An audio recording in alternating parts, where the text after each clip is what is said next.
Besides learning, I've run there already. You might not want to say it on air. Oh,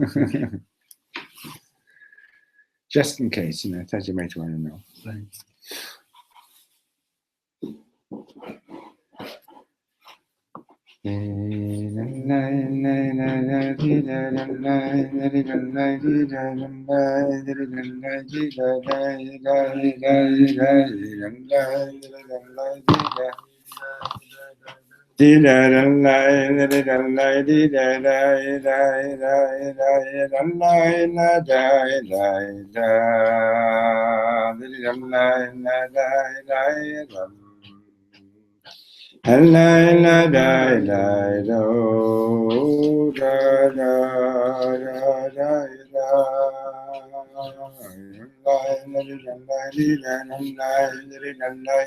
Bam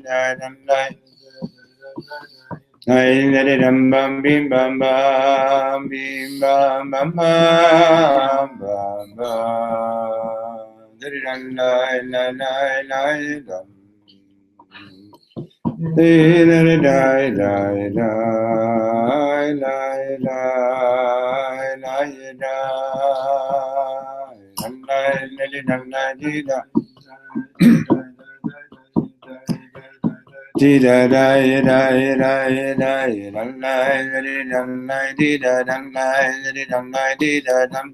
bam bim bam bam bam bam bam.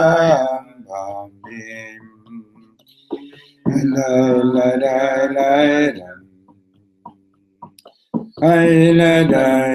la.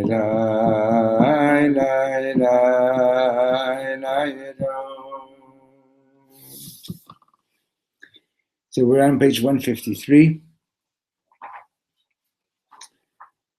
And what we were learning about was that the month of Kislev is the letter Samach.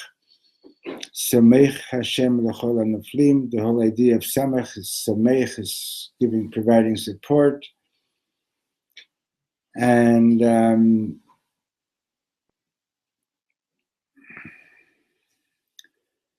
that this is the healing, this is the cure for loneliness, right? That when if you have one person in the world that supports you, that you know that you can lean on them, then you don't have to feel lonely.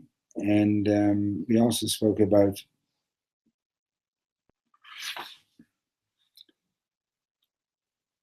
like Reb Shlomo said, that sometimes you meet just a drunkard and they'll say one word to you, and it's so much more meaningful than what you've heard from anybody else, right? And at the same time, there are people who seem to have everything. Shlomo told the story that he met this man on a train from Zurich to Geneva, and the guy was telling him that he's a millionaire, multi-millionaire, and has houses here and houses there, and he says he feels totally alone. His wife is busy running around taking care of the houses. His kids are traveling around the world spending his money, and he feels totally alone, right? So the whole thing about lighting Channukah candles, he said, was that during Channukah, with the light of Channukah, is a time that you discover the light of your wife and of your children and your family, and it's time for the family to really get close to each other and support each other and so on. And when do you need the support? Most of all, you need the support most of all when things are dark. And Channukah comes in the middle of winter, the darkest time of the year. There's hardly any moonlight. Oh, I heard that there was a discussion in Chelm. Michal, you heard about Chelm, right? So which is more powerful, the sun or the moon? And they came to the conclusion that it's the moon, because the sun only gives light during the day, but the moon gives light when it's dark.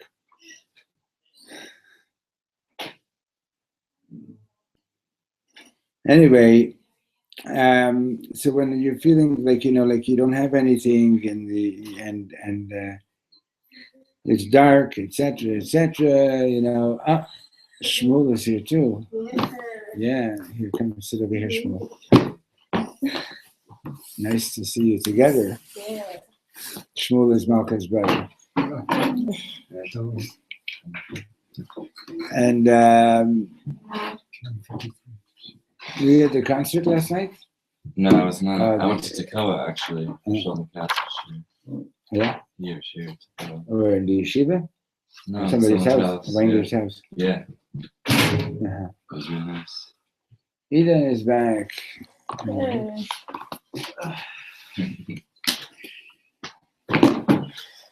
It was a real rocking concert last night. It was really something, yeah. Welcome back. Thank you. Okay. Seeing as we made a pause, I have a question. You say, we learned quite a bit that Hanukkah is dispels darkness because it comes at the end of the month. Is this specified? 153. Or did it actually happen that they found the cruise of oil at the end of Kislev? Well, the name Hanukkah, one of the explanations of the name Hanukkah is Channukah. That it was on they rested from the war. The war was over on the 25th of Kislev. Okay. So how can you make a rush from that? That was an historical occurrence. Good question. And the explanation is like this. Right? We believe in Hashgacha Pratis, right? Divine providence, right?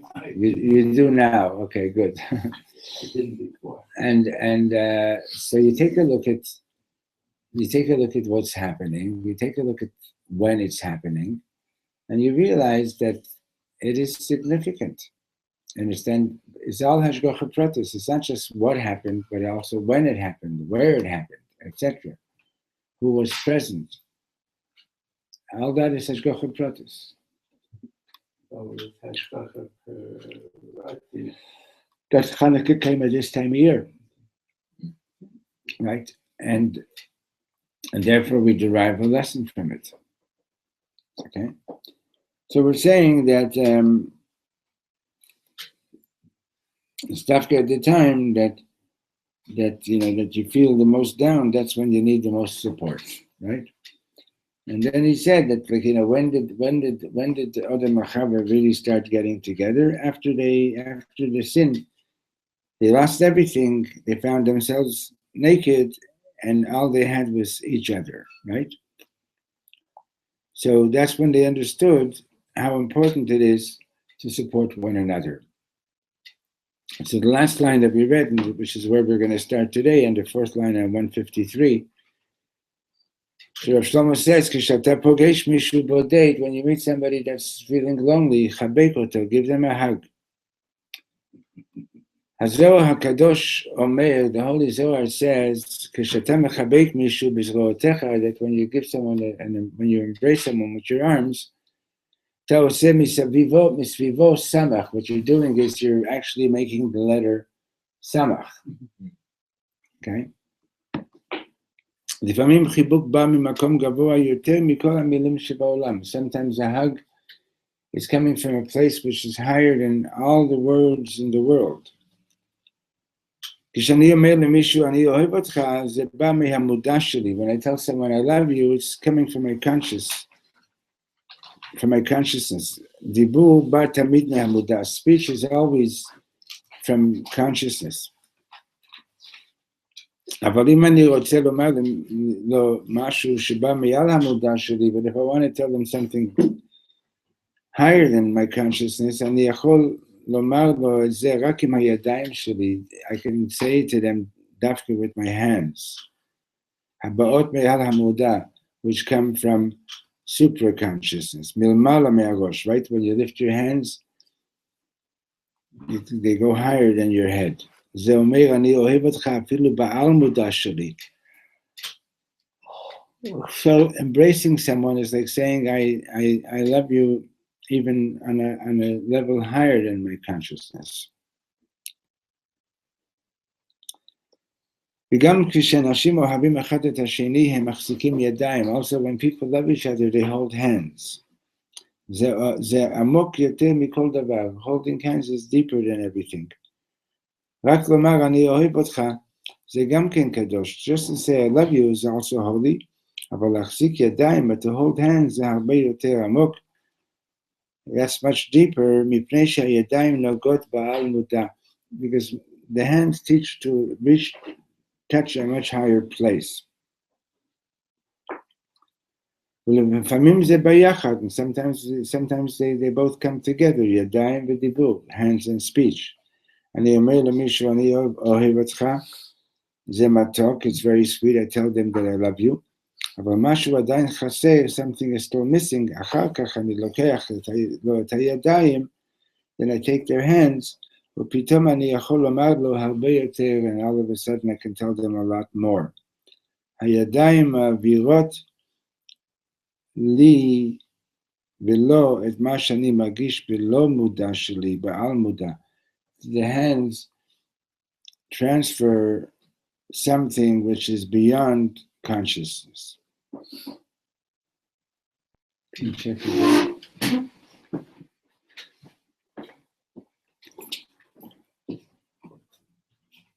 There's a brand of nursing called Helping Hands. I don't know if it's Right. It's related. There's also bless you. There's also healing with hands. Hi. Can you take another second? There's also healing with hands. And hands are very, very, very important, very special. And you notice, I mean, in Chabad, the Hasidim wouldn't shake hands with the Rebbe. But by other Rebbes, like Gabe Shulam, right? It's like it's a big thing, like, to take the Rebbe's hand. And there are Rebbes that, like Mamish, they take your hand and they hold it, and they're really expressing a lot of warmth and love through the hands. Is that the reason why in a Karabakh I was hugging everybody, yeah. Yeah, that's the reason why it got started. That's why he was doing it, yeah. As a matter of fact, I read an interesting story that when the Rebbe was, before he was Rebbe, when he was studying in Berlin in the 30s, so at one point, I think it was Berlin or maybe it was somewhere in Austria. In any case, no, I think it may have been in Austria. The Belzer Rebbe was there for healing, and people were coming to say Shalom Aleichem to the Belzer Rebbe, and the Belzer Rebbe was like a very, very holy man, and he would only shake people's hands through a towel, and he kept his eyes closed all the time. And apparently when the Rebbe came up and shook his hand, the Belzer Rebbe opened his eyes and took the towel off his hand and shook hands directly with him, and he wanted to know, who's this? And you can tell through the hands. You can tell a lot through people's handshake. There's some people like they say that when you shake hands with a Romanian, you got to check to see that you got all your fingers back. What's the matter? Excuse me, did I offend you? No. You're not Romanian or something like that? Okay. It's okay, my family comes from. Yeah, Judy had this cookbook in there.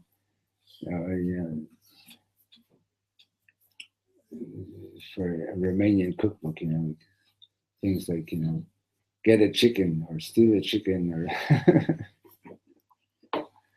whatever. But in any case, all those jokes aside, fact is that there are people that when you shake their hands, you wouldn't mind holding hands for the rest of your life.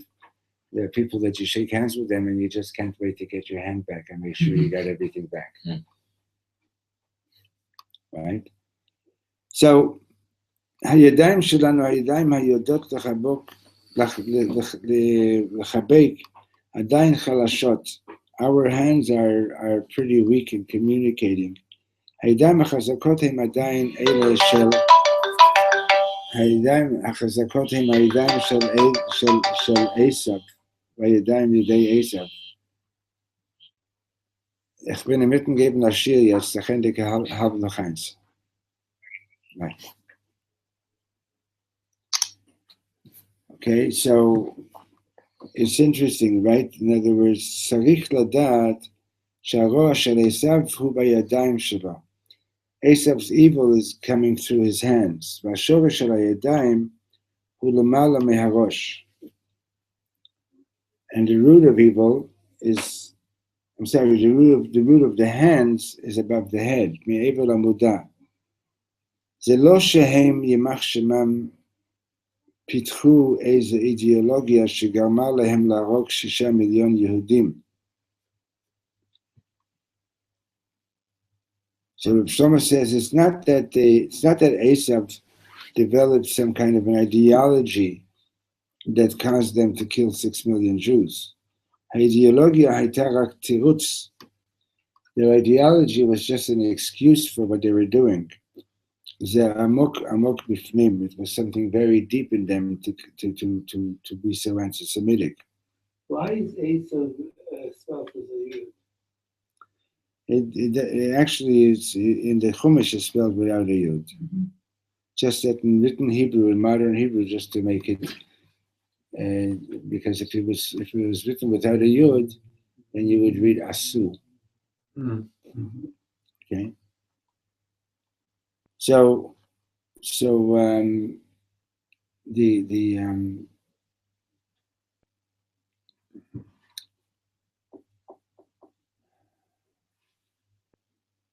Rashi quotes this in last week's parsha. It says that when Yaakov and Esav met, Esav ran towards Yaakov and he hugged him and he kissed him.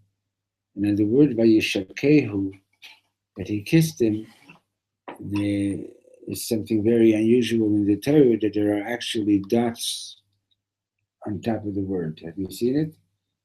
Yeah. And there's a discussion in the Gemara about what is the meaning of those dots on top of the word. Now, generally, when that is done, and it's very rare, it means to say that the word is not as strong as it normally is. In other words, he kissed him. So one of the rabbis says he kissed him, but he didn't really mean it. And then comes Reb Shlomo Bar Yochai, and Reb Shlomo Bar Yochai says, actually, he says like this: it's known that Esav halacha is a halacha that Esav sonei Yaakov. Esav hates Yaakov.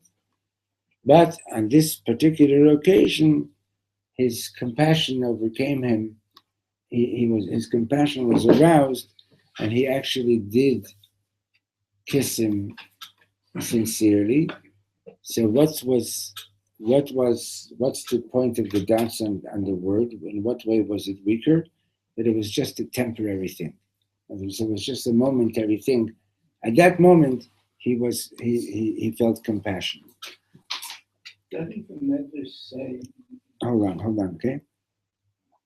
So what Reb Shlomo is saying over here is that he's saying that, like all the theories about anti-Semitism is because of economical reasons, or because of sociological reasons, or because of this, or because of that, or some kind of theories about it.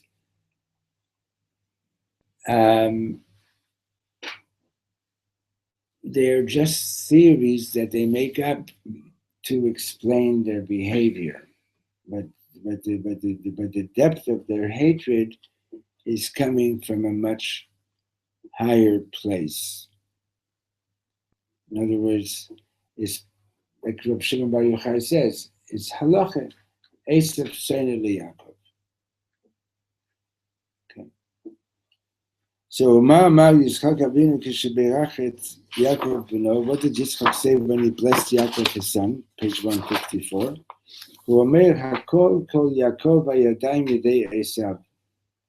He's saying that the voice is the voice of Yaakov, the hands are the hands of Esav.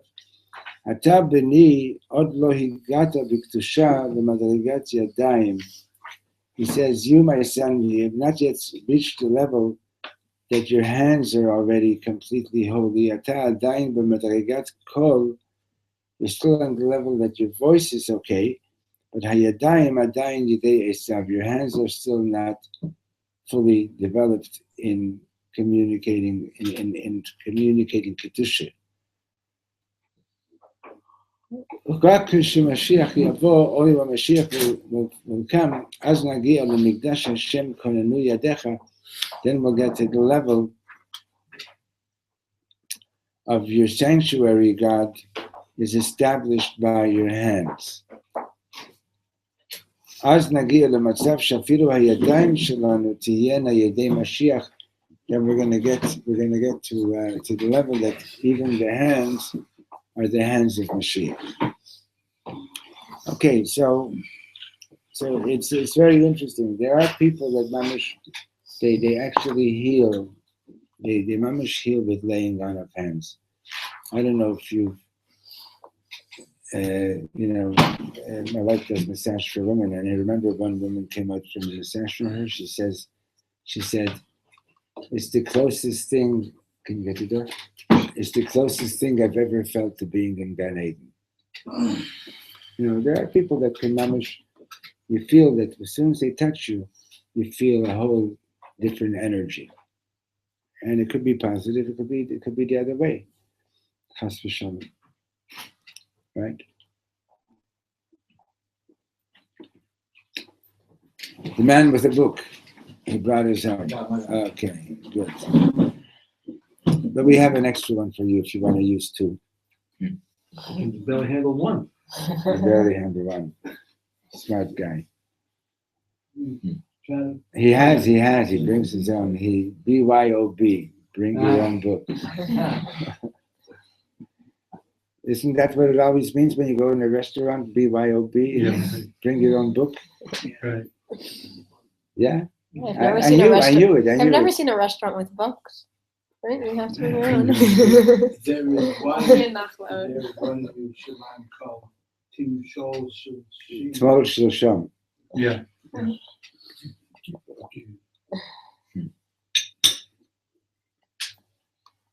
Okay. Habayit v'harechov. The house and the street. So this is a really important lesson.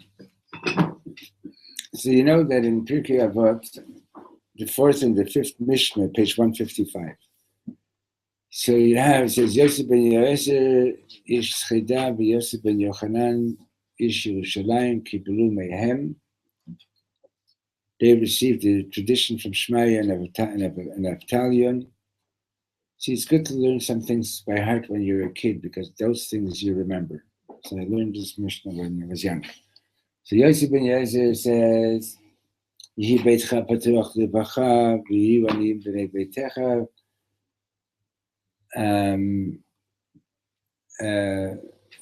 Let's see.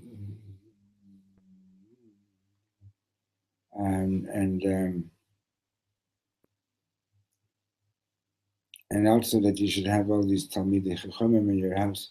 No. Yehi beitcha beit vad l'chachamim.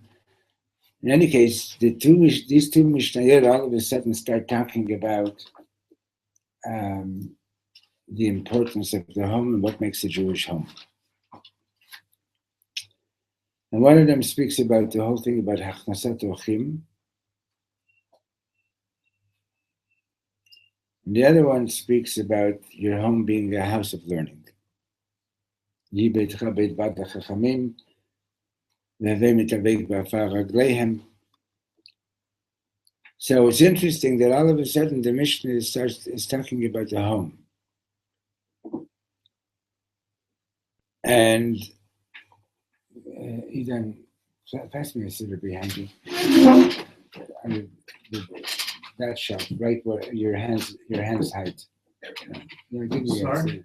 anyone. Should be human Mishnayot. So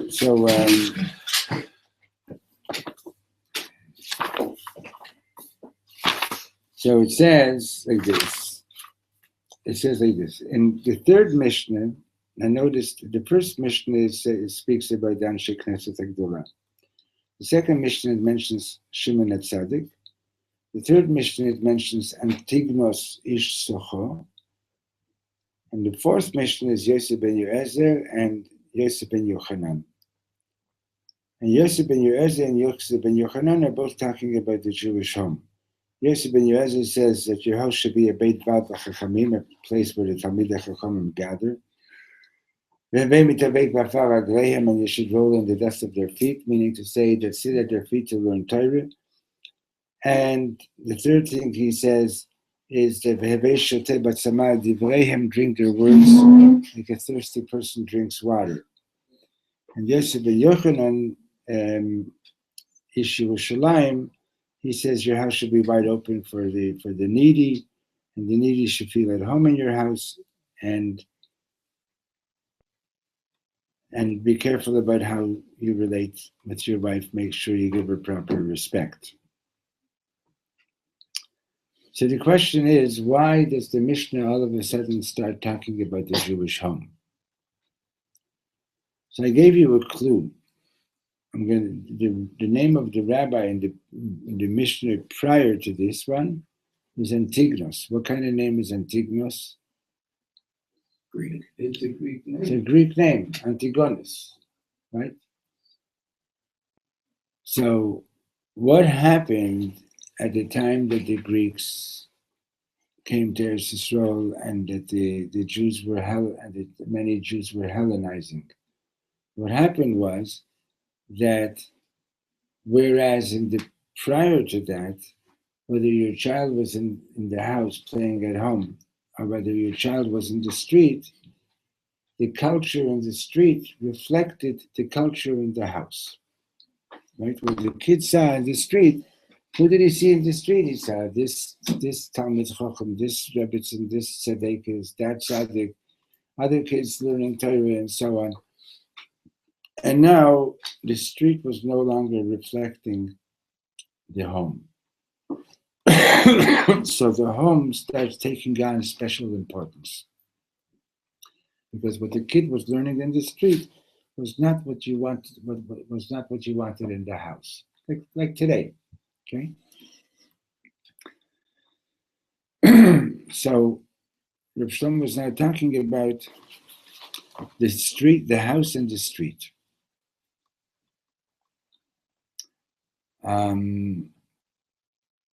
It's an important issue, right? It's a very important issue.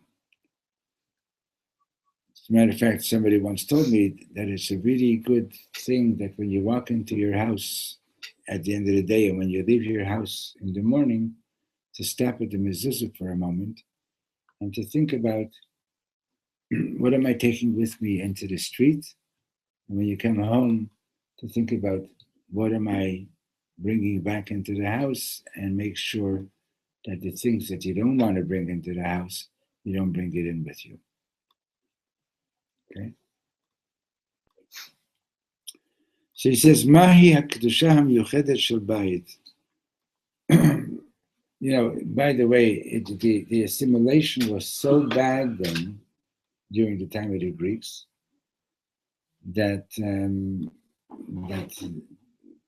mamish, like, you know, Jewish men were undergoing physical operations to make themselves, like plastic surgery, to make themselves not look Jewish. Okay.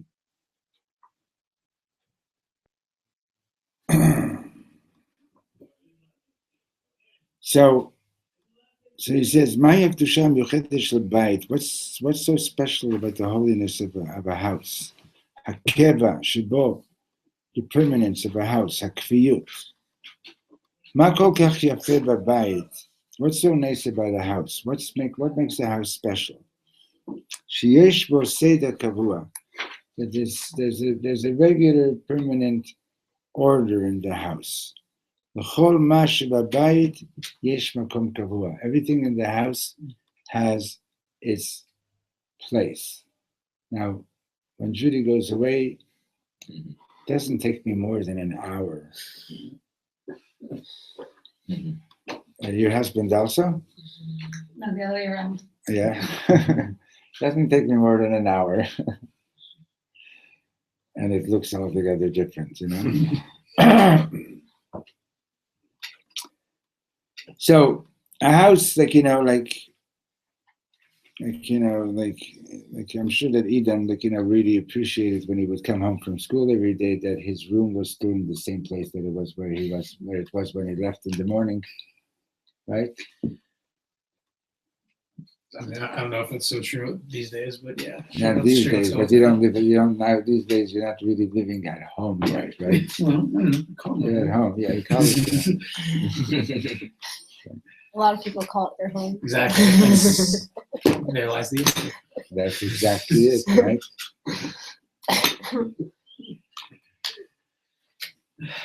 Okay, so I come home from work, I come home from the street. I'm coming back from a world that's full of movement and changes. Actually, I had a summer job in 1969 in Ottawa.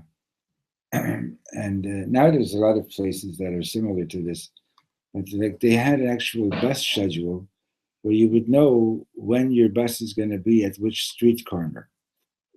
I heard that it's like that in Norway also. It's like totally yucky. And it really freaked me out that every morning I would see the same people on the bus sitting in the same seats. Coming from Montreal, you didn't see every day. You saw the same people. Everybody. This one was reading the same newspaper. This one was doing this, the same thing. Everything was exactly the same, And so I come, but Shlomo was in New York, so he says, I'm coming from the street. It's full of movement. It's full of changes. Nicole, the seed was opening up a store on Broadway back in the 20th century, right? So what did he know? But he went up and down the street and he saw, was looking at what kind of sign should he put in his store window. So he saw the two most prominent signs were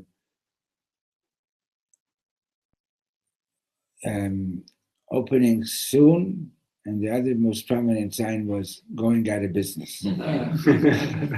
So he went and he put both signs in the store.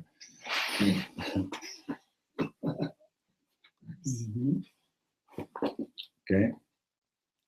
So, but you walk up and down these streets, that's what everybody's always looking for. What's new in this window? What's new in this window? What's new in this window? Right. So you're walking in the street, and everything is changing. And then I come back into my house. Everything is in its place. My reclining chair is there. It would be nice to have one, but we don't have space. Anyway, here I have some rest, and I re-energize.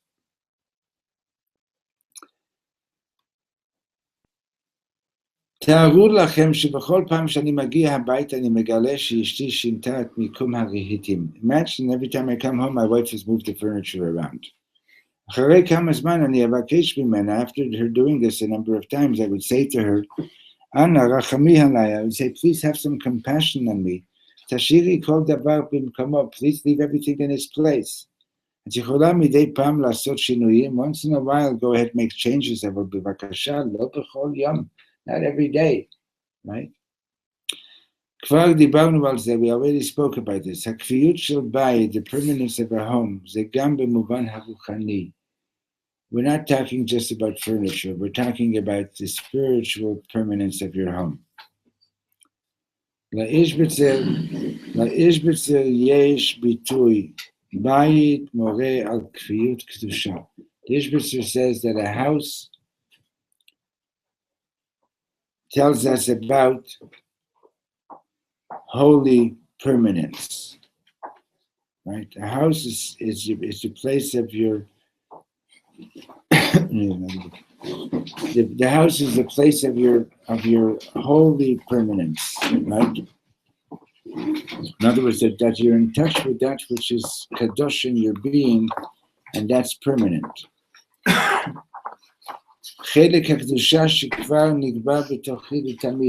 Your house is that aspect of kedusha which is already perfectly established, permanently established. Huzeshi may gain a light, and that's what protects me.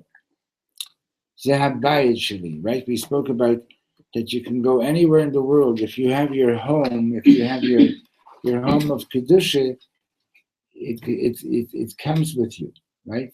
It comes with you. That's one aspect. But a house also has to have windows. It's hard to live in a house that doesn't have any view, that doesn't have any horizon, right? That doesn't have any, what do you call it? The enough, what was the English word? View. The view, but what's the word? That's the word view, but background, scenery, right? Vista. Huh? Vista. Vista. Vista Yov, Vista Nain. Anyway,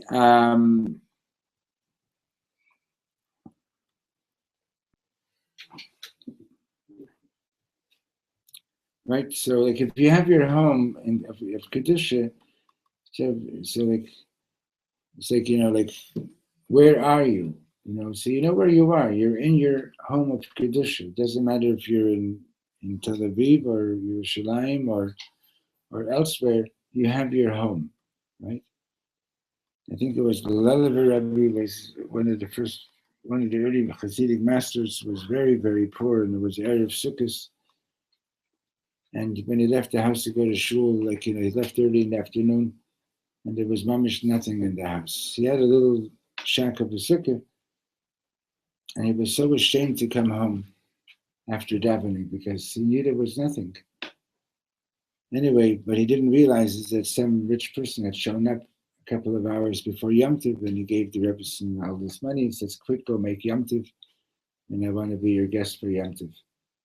Anyway, they're waiting for him to come home from shul, and he's sitting at home in shul. He's starving, and finally his son comes and he says, "Tati, please come home. We're all waiting for you to make kiddush." He comes into the sukkah. And he sees unbelievable. There's challah. There's this table is set. The candles are lit, and makes kiddush, and he's really happy. And then while he's eating the soup, all of a sudden he stops eating, and he says to himself, he says, "You're not sitting in the sukkah. You're sitting in your bowl of soup." Right? He was so starved that while he was eating the soup, he forgot that he's actually in the sukkah. So that's the idea that that your home of the home of your kedusha is that permanent part of you, right? I sent out the link on Friday, but you can find it on YouTube.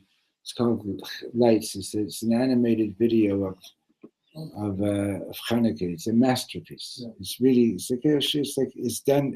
a masterpiece because the dialogue is excellent, the artwork is excellent. You should should find it and look it up. And the dialogue is such that kids understand it, and it's also very deep dialogue for adults as well. So in there's the scene of this Jewish boy being Hellenized and getting a haircut, and being dressed up like a Greek and so on, and there goes the paste and there goes the beard and the hairdo, and now he looks like a Greek, and he has this letter Aleph that every so often keeps coming and dancing on his shoulder. And he's saying, "Get away, get away." His Jewish identity is hard for him to brush it off. But then never, that's the first generation. The second generation is already more assimilated. The third generation is more assimilated. It's miraculous that you have Yidden coming back to Yiddishkeit after 2 or 3 generations of assimilation. So he says your home is your permanent place, but you also have to have windows that look outside. Page 156.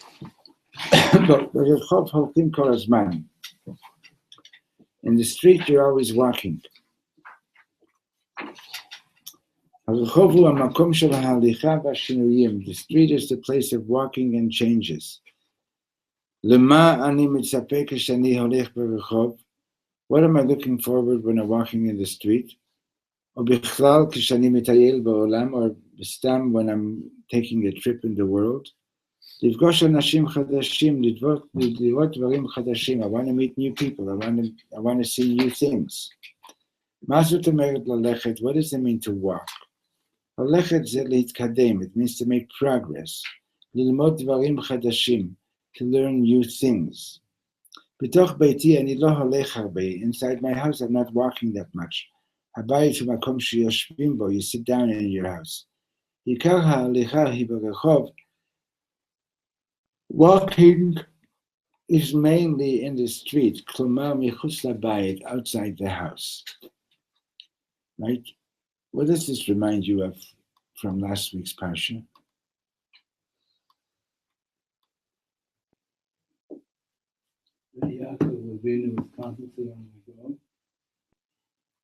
Okay, I'm thinking about something else, but that's also okay. What else? Dina? What they'd say, Dina bat Leah, right? Dina went out into the street, and never she got into trouble, right? In other words, going out into the streets can be very dangerous, right? I remember when I was a kid growing up in Montreal, I only would feel safe within one little block, like walking on the next block, you didn't know who's going to jump you. Right? Sounds like the Bronx? Mm-hmm. Yeah, sure. It really was like that in Montreal where you don't, yeah. In those days, yeah, the French used to say, "Kai schlafen." They didn't know what it meant, but I had all these swear words there. And on my way to Cheder, I used to have to pass by the dance bar. It was Leibedik. One day I'm coming home and there's mamish like a knife fight in the street. It was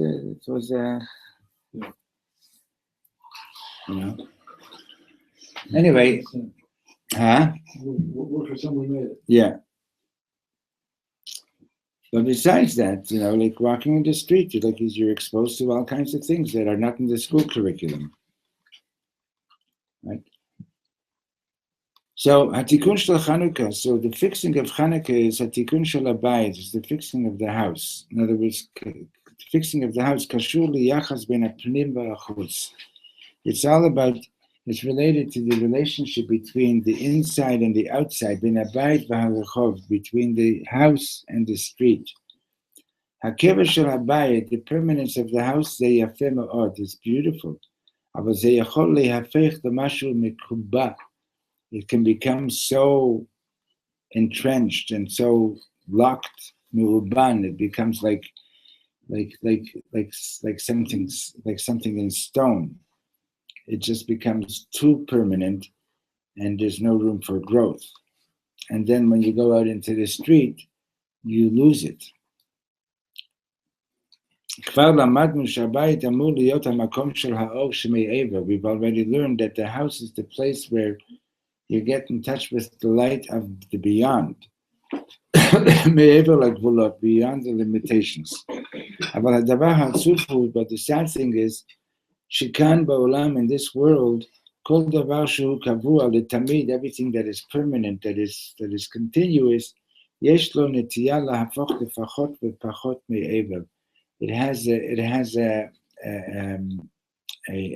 inclination to become less and less beyond. Right? Netiya. and meaning to say that if the house doesn't have any capacity to move with you, so then the kids grow up, send them off to yeshiva for shana, for a year in Israel, or send them off to college, and that's when a lot of the kids just go off the derech, right? Because whatever they got at home, the home was just so solid, so to speak. You know what I mean? It didn't have any fluidity. It didn't shine into the street. You ever hear the expression, we keep kosher at home? Mm-hmm. Right? Like there was a whole generation of Yidden that they kept kosher at home, but in the street, it wasn't there was no kashrus. And then their children, their children didn't stop keeping kosher at home. Then they started having 3 sets of dishes: malachtik, fleishiks, and treif. And then the next generation, it's not funny, it's true.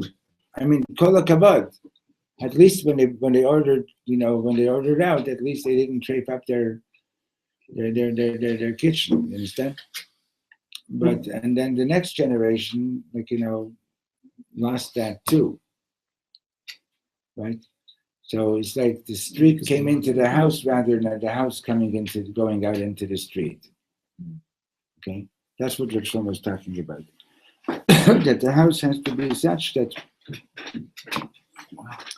the house follows you into the street. Okay, so Tikkun shel Chanukah, right? BeChanukah אנחנו מדליקים נרות בפתח הבית או בחלון. So Chanukah, we're lighting the candles at the entrance of the house or by the window. Chanukah הוא החג שבו אתה פותח את שערי לבך ואת שערי ביתך. Right? We've seen this sentence more than once. Chanukah, you're opening up the gates of your heart and the gates of your house. אתה מניח את הנר הקדוש שלך ליד הדלת. You're putting your holy candle by the doorway. ואתה רוצה באמת שהאור שלך יאיר לכל העולם. And you really want that your light should illuminate the world. הגמרא אומרת שמצוות נר חנוכה היא משתשקע החמה עד שתכלה רגל מן השוק. The Gemara says, when is the time for lighting Hanukkah candles? From the time that the sun sets until the last person is walking in the street. כלומר, meaning to say, אנחנו כאן בבית, we're here in the house, במקום הקבע, in the place of permanence, פונים אל השוק, looking out to the market, אל מקום הרגל, to the place of the feet, אל האנשים ההולכים, looking out towards the people who are walking, right? And we shine our light, we radiate our light out towards them. ולכן, and therefore, גם אנחנו בתוך הבית, so we too, inside the house, זוכים לקבל מהיתרון של ההולכים בחוץ. And in that way, we can benefit, we can gain something from those who are outside. In other words, there's something to learn in the street, right? There's good and there's not good. But when your light is shining out into the street, in other words, your light is permanent and it's shining out into the street. So whatever you're going to encounter in the street, you're going to encounter it in the light of your home, in the light of your permanent Kedusha. And that way, you'll be able to learn something in the street in a way that's not going to be damaging to you. That's not going to upset your connection with the Rebbeinu Shalom. That's not going to upset your connection with learning Torah, right? But if your light in the house doesn't illuminate into the street, then the street will find what you're going to pick up in this. What you're going to pick up in the street is going to be such a contrast, and the chances of getting sucked into what the street is offering is much greater, and because you don't have the light with which to handle it. Okay.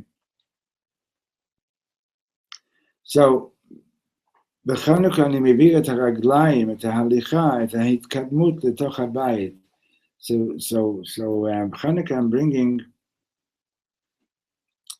the walking, I'm bringing the raglayim, the progress, I'm bringing it into my house. ולכן פתאום בתוך הבית, and then when I bring something, the progress into my house, האור שלי גדל, my light is getting bigger. בכל לילה ולילה יותר אור, every night there's more light. So, here's a modern example of what we're talking about. I'm sure you've heard about women's liberation, right? It started started with the suffragettes, but it became like a big thing in the 60s and so on, the 70s. And a lot of Jewish people, a lot of Jewish women were very much involved in that whole movement and still are. And it was, that was one of the reasons that in a lot of shuls they took down the mechitza, and that it became equality, how could you have a mechitza in the shul? It's a separation, and now it's become like a big issue, the issue about women rabbis and so on, that women had leadership roles in the past. We're learning about Channukah, right? Who started the war against the Greeks? It was Yehudit, right? It's not that women didn't have leadership roles in the past, but there came this whole generation where a lot of women started defining their roles as being equal only if they were doing the same thing as men. And I got to tell you this, look, if I was a woman,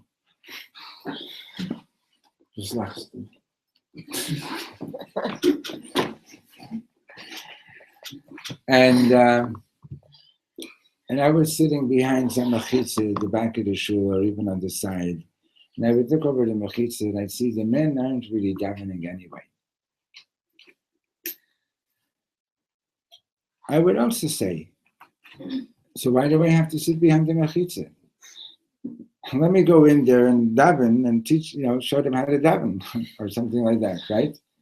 Actually, I did a Shabbaton in one shul where I and the president were the only two men in the shul. So I said to the women, I said, wow, you guys are keeping Yiddishkeit alive in this town. So later on, one of the women came up to me and said, you were very generous, but the fact is that once the mechitza came down, the men stopped coming to shul. And it's very interesting that the rise of the phenomenon of men's clubs parallels the time that the mechitzas came down. I did a Shabbaton in another shul where they used to have a mechitza and then they took down the mechitza, and because I was going there on behalf of some other organization, so that organization insisted that for Shachris and Musaf that there was going to be a minyan with a mechitza also. And the rabbi came up to me afterwards and he says, there were people here today that have not been in shul since the mechitza came down. And it's not that they were religious. It wasn't religious men. But there's a natural thing about they needed to have their men's space, just like women need to have their women's space. Conversation between women, I've been told, is totally different when their women are alone by themselves than when men are around. So I've been told. Do you agree? Mm-hmm. Right? It's much higher, right? Totally. Totally. Okay. whatever the case. Talk about the different. Whatever the case, okay. But in any case, so one year, like Julie and I drove down to New York to Reb Shlomo's for Rosh Hashanah and Simchas Torah. I had just gotten a video camera. So we arrived in the middle of Chazor shots, and I brought the video camera along, and I was going to film the whole Hoshana Rabbah, which I did. They have it at the shul. Oh yeah? It's not the one that's online. What year? The second last year. Well, that was a great one. Yes. I mean, the last one was good. But the It's second Yeah. one talking was- about fishes. Yes. Yes. Okay. They have the original copy there. Anyway, Wow. so it must have been whatever it was. But in any case, so I had never. So the Shlomo's shul is like a long and narrow. Because of rectangular, right? And the Rona Kodesh is like up at the front, and you come into shul, you come in at the back, and the mechitza runs straight down the center up till the bima. And I had never. Now the mechitza all along the way is like a very kosher, no see-through mechitza.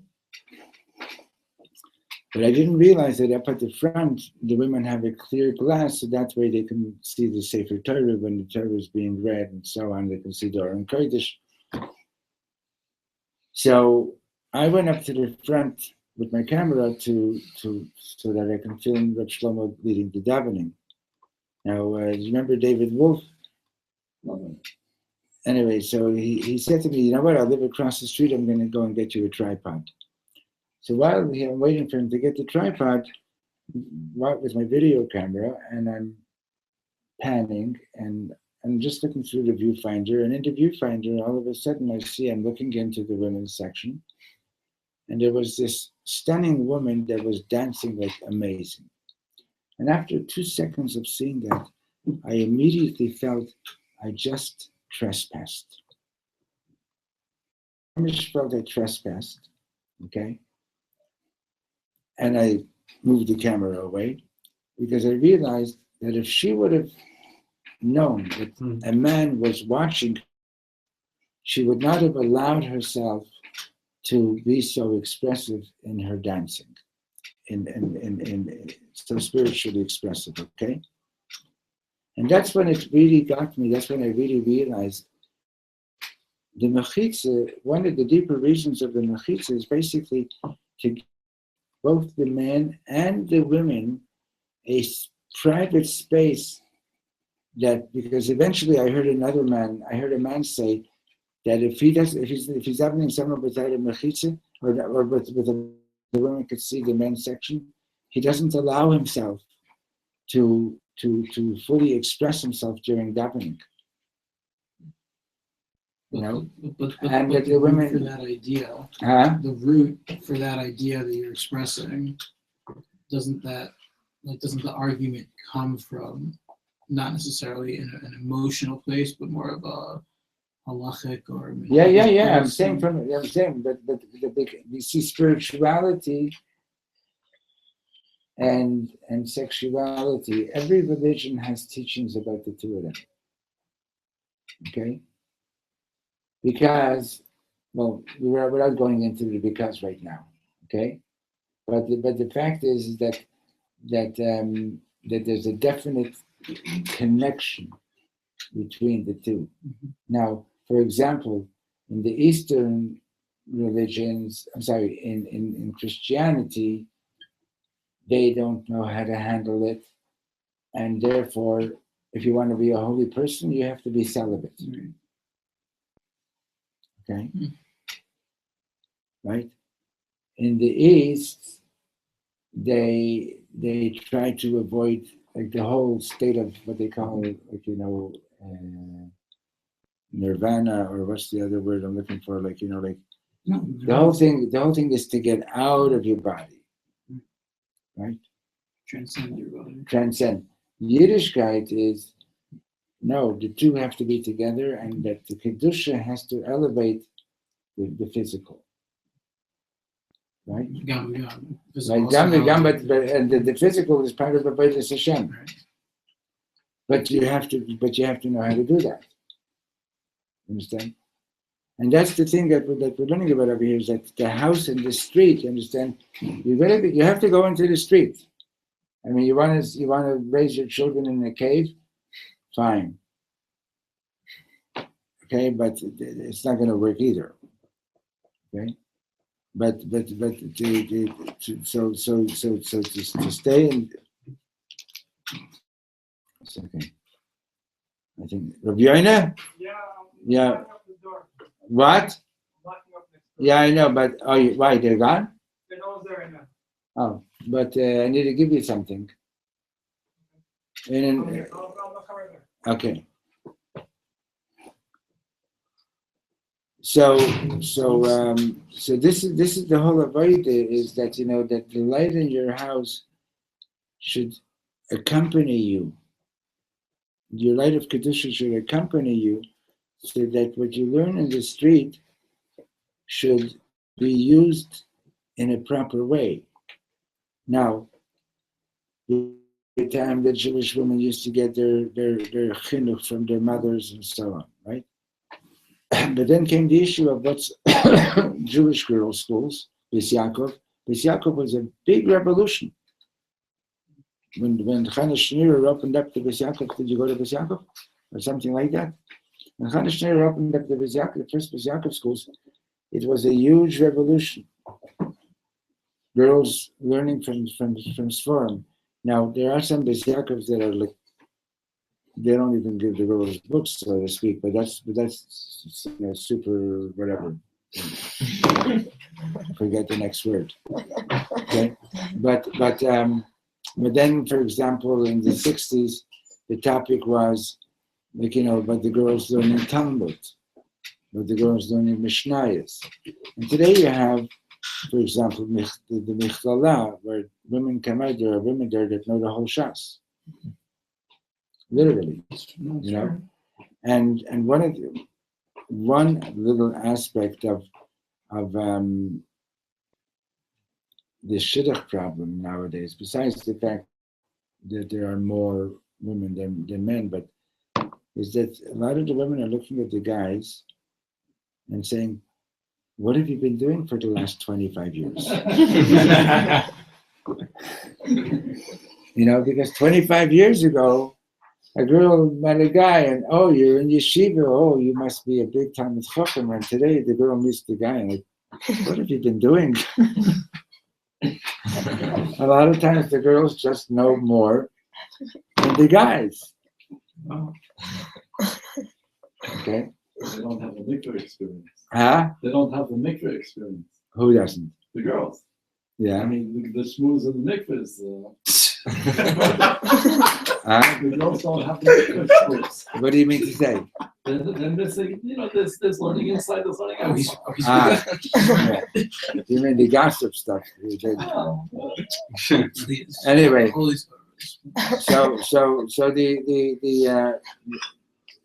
so here's an example of how do you see? Yeah, okay. How do you look outside and take what's available outside in a way that's going to be helpful and productive? Okay. So for example, Reb Soloveitchik was one of the first. His school in Boston was one of the first schools Maimonides that started learning Gemara with the girls, and there are others. Chabad has a very strong women's program. Believe it or not, the Lubavitcher Rebbe supported making the girls' curriculum very strong, because the girls are intelligent. They're going to university. They're learning literature. They're learning all kinds of things out there in the world, right? And then if you give them an infantile Jewish education, so then they're going to look at it like what? This is Jewish education? Like I'm learning like these. I'm in sciences. I'm in literature. I'm in that. And then when it comes to my Yiddishkeit, you're treating me like I'm a little child, right? So See, mamish, like, so you see, like, the house and the street. So once upon a time, like, your Baba knew what Yiddishkeit was about, and she taught your Baba's Baba, and so on and so on, and the mother it was handed down mother to daughter. But then things changed. The society changed, the economy changed. You couldn't have the girls just going out there ignorant. Now we have to worry about the guys getting some education also, but okay. Hashem, let's try to finish this tomorrow, okay? Page 156 is where we are.